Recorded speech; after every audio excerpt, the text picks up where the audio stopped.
Hi, I'm Alanna, and I've designed a lesson plan for music theory students at college level. The learning goal is for students to be able to analyze sheet music and extract elements, then apply it to other music, which will help them with composition skills in the future.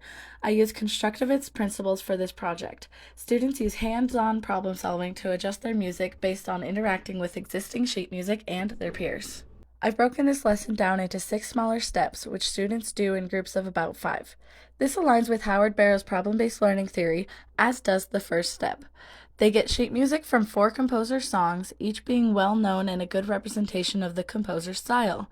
Each group gets assigned a snippet to play out loud while other students listen.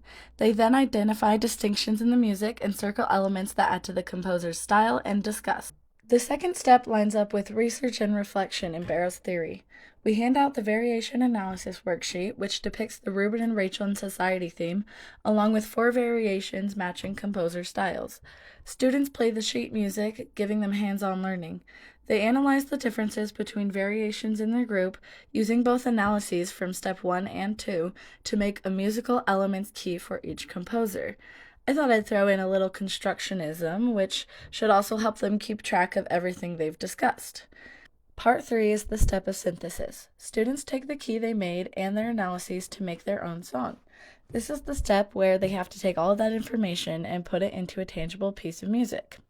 So each group chooses any song to take 8 measures from and writes out the sheet music for it. Being able to choose their own song gives them more freedom, which makes the lesson a lot more fun and meaningful to them. Then groups use their analysis as a guide to turn their song into each variation. For this part, they're encouraged to play instruments to explore possibilities and test things they've written. They can also use notation software such as NoteFlight to speed up the writing and editing process, which I discussed the limitations of this in my paper.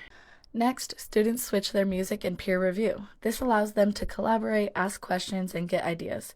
Students then use the feedback to create a finalized piece of sheet music. In step 5, students get to have fun and play their theme and variations in front of the class. They can use their actual instrument, sing it, or be as creative as they want, as long as they actually can play the music and everyone participates.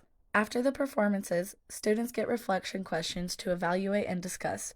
These questions are designed to stimulate students to think about their personal experience with the lesson and how it can be applied to other things.